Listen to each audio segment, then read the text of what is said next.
Dukkha dukkha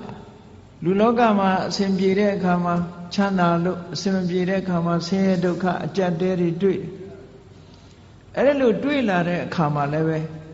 se dukkha ri jone kama depression ma phit pho siat that ma ja pho. Siat thatta ya ya de nilan ne ne dui ya. Myat Swa Bhuya pe tha de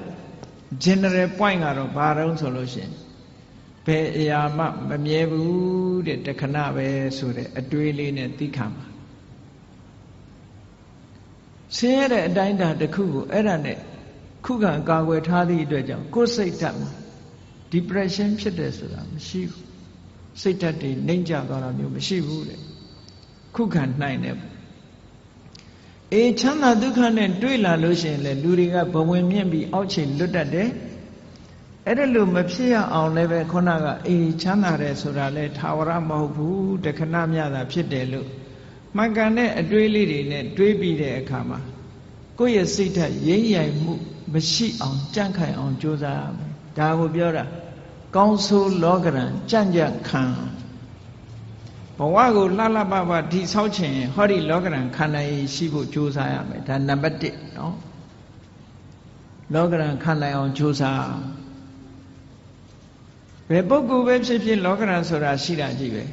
ဆင်းရဲတဲ့ပုဂ္ဂိုလ်မှလည်းရှိတယ်ချမ်းသာတဲ့ပုဂ္ဂိုလ်မှလည်းရှိတယ်ဘယ်နိုင်ငံသားပဲဖြစ်ဖြစ်ဘာလူမျိုးပဲဖြစ်ဖြစ်ဘာဘာသာကိုယ်ွယ်ဒါတွေကတညီတယ်ပဲဘာဖြစ်လို့လောကဓမ္မလောကရဲ့သဘာဝလို့ပြောတာနော်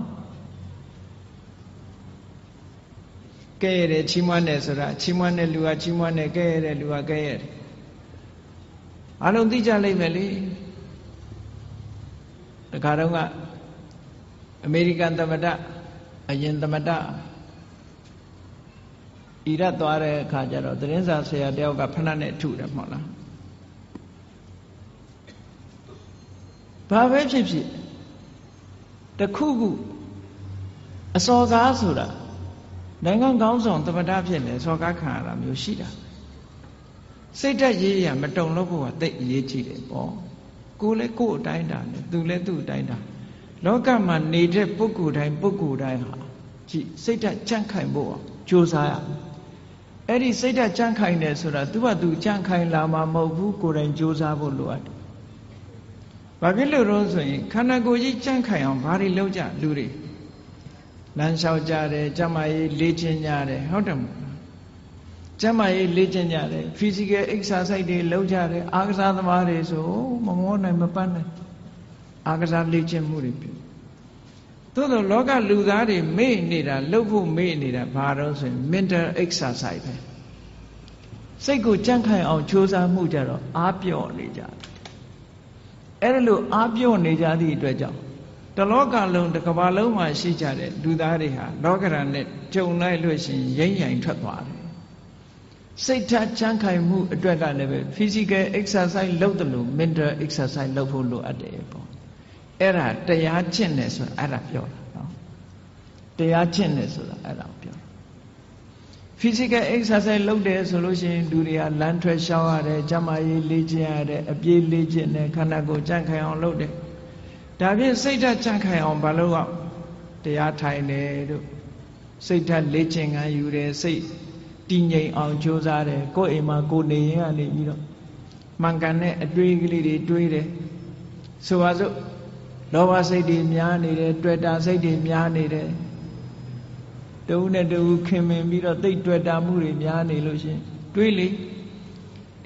လူဆိုတာတနေ့ကျတော့ခွဲရအောင်ပါပဲဟောမခွဲခင်တို့ဘာတွေလုပ်မလဲ